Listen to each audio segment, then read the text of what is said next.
Hi everybody, welcome to Raising Vibrations. You with Simon today, and we're going to be doing another subscriber chart reading for our Patreon members. So as always, wonderful and excited to be able to do one of these opportunities, to have this opportunity, should I say, and to look at what the astrology chart is saying, and get another way to learn how evolutionary astrology works. Okay, so let's have a look at what this chart is revealing to us. The first thing that we do, of course, is we always look at Pluto, and Pluto is the bottom line of the chart. And the reason why we look at Pluto is simply because this is where the soul and the nature of desire arises. Okay, desire arises out of Pluto, and we look at the nature of desire through choice. Okay, so choice is how life exists for us. We have a choice, and that choice leads us in a direction. And as we commit to those experiences, we evolve through those desires. We are essentially moving through whatever it is that we acted upon, that we seeked, Okay, so Pluto in the 7th says that this is a soul that is moving through life and learning how to relate to itself through other people. Pluto says, hey, I'm here and I want to make strong commitments to how relationships work. I want to understand what the value is in an experience. I want to learn about what is my needs, what are your needs, what's fairness, and what is balance. These are keywords that would naturally take out with Pluto in the 7th.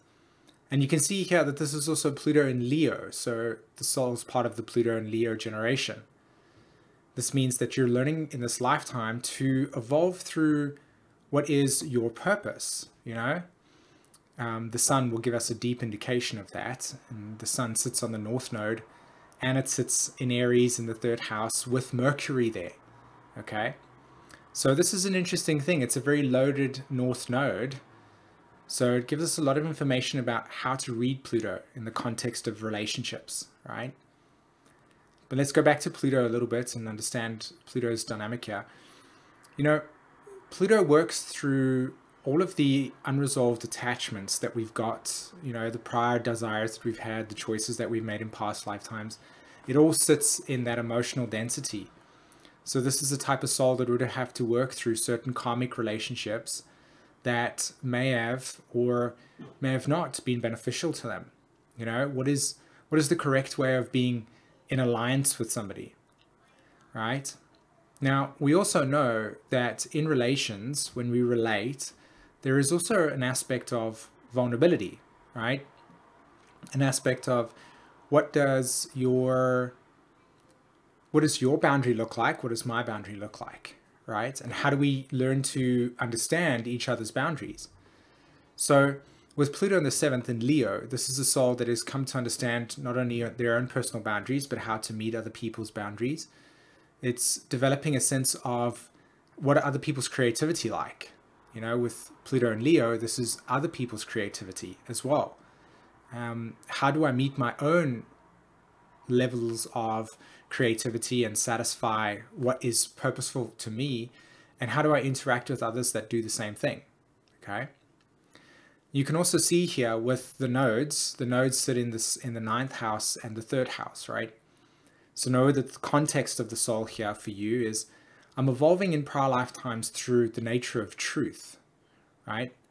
9th house, this is the Sagittarius component, and you can see that Neptune and the moon are in the same house as the south node. So we can easily see here that there's a lot of influence around whatever the Neptunian dynamic is. And of course, the moon being in Scorpio actually on the MC, right? Sitting at the top of the chart. So how do I read this, or how do we read this? Well, firstly, South Node in the 9th house says prior life dynamics have reflected a search for certain types of belief systems, certain types of cosmologies, right? Certain types of truths that the soul has followed or subscribed to, and the nature of their reality is in the context of what that truth is about, right? Now, let's take the sign that it's in first before we look at Neptune and the moon. And the sign is in Venus, or should I say Libra, and the planetary ruler of the south node. Remember, in evolutionary astrology, whereas look at the planetary ruler of the South Node as well to give us some deep individual context. And we can identify that Venus sits in the second house Aquarius. Now, this is an interesting thing because, firstly, the South Node itself sits in Libra. So we know that this is, again, this repeating theme of relating to the nature of their cosmology through hearing other people's ways of believing in things, sharing and inclusion, learning about what type of belief system creates integration versus separation, learning all the different types of themes that you can experience with Libra, going through extremes. One lifetime you might show up and say, well, the nature of truth or the nature of this existence is through Christianity. And then in another lifetime you show up and say, well, that was a really intense lifetime. It was something I didn't really find a deep satisfaction with. So I'm going to kind of try this cosmological system out, right? So the Libra archetype is this comparing and contrasting dynamic. It's observing the other people's perceptions of truth and then finding out, where do I fit into this? How do I relate to this? So when you've got Venus in Aquarius, which is in the second house, conjunct Jupiter, repeating theme, you can see here that there is something around needing to objectify one's own values and one's cosmological belief system, i.e. the truth that you hold and the values you hold with it, you need to objectify. That's the one thing, the Aquarius dynamic, right? To step back and say, is this what I really want to believe, right? That's the Venus and Aquarius in the second house. Is these the values? Is this my essential need, right? Then when we look at the synthesis of the ninth house and Venus in Aquarius, is a very big storyline is, as I search the cosmological truth, as I look for different perspectives and understand life through these different perspectives, and I'm objectifying it, I'm also recognizing that there is a need to detach, to be, in a sense, not fully committed to the process. Because if I were to be, then I would lose that objectivity. So I think the Neptune on the South Node over there, to me, says two things. One, the soul is obviously finding meaning in what it means to understand itself through the certain faith or belief systems or cosmologies the soul uses, but also to recognize that there is healing to be done here, right? To dissolve and decay any of the sort of illusions that the types of belief systems or ideologies can hold as a one-way ticket to God, So what's interesting about this sort of Neptune as it's actually approaching, as you can see, Neptune is moving this way across the chart, and the South Node is moving that way. So if you have a look, that's what would have happened in a prior lifetime. Then there would have been a conjunction, and now Neptune sits over here. Let me just do it on the chart over here. Here's the South Node, here's Neptune, okay? And they would have been crossing over in a prior lifetime. And now Neptune is at 16 degrees Libra, and the South Node is at 7. So a prior life conjunction of that South Node would represent the moon. Now, why do I jump to the moon? Because of this.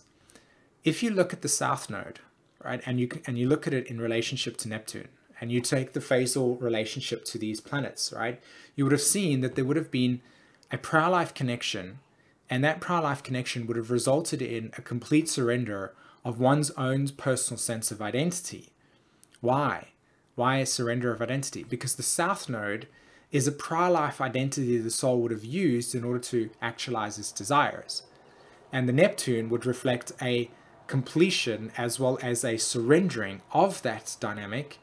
And so the moon in Scorpio, right on the MC, says the soul is in remembrance of the need to have let go of, or like loss, or to sort of separate from that prior life identity, because the nature of that identity is no longer serving the soul in this lifetime as the ongoing evolution, right?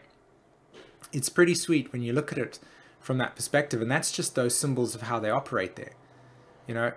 The moon in Scorpio is also reflecting a deep internal process of getting to the core of one's truth and to identify with that emotionally. and to process the deep unconscious memories that are linked with prior life dynamics where that separation and loss would have occurred. Okay, cool. So I think maybe just one more thing that I wanted to talk about before I let you go, right? Look at Uranus as it sits in the 6th house, Cancer. The planetary ruler of that Uranus is actually the moon, right? So what we have here is Uranus in Cancer saying liberation from a self-identity, liberation being Uranus, self-identity being the Cancer archetype.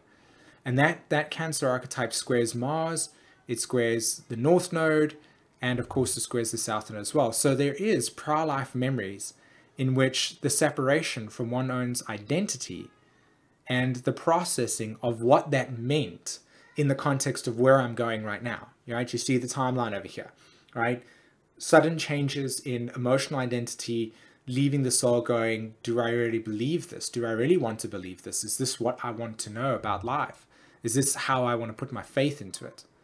You know? And then of course all of that comes back to Pluto and says, is this what I'm relating to? Okay. Awesome, my friends. I hope that you had a interesting time listening to this chart and you learned a lot. And for you that actually supported the Patreon and had your chart reading, I hope that you got a lot out of this conversation as well. Until the next time, my friends, take care. Bye-bye.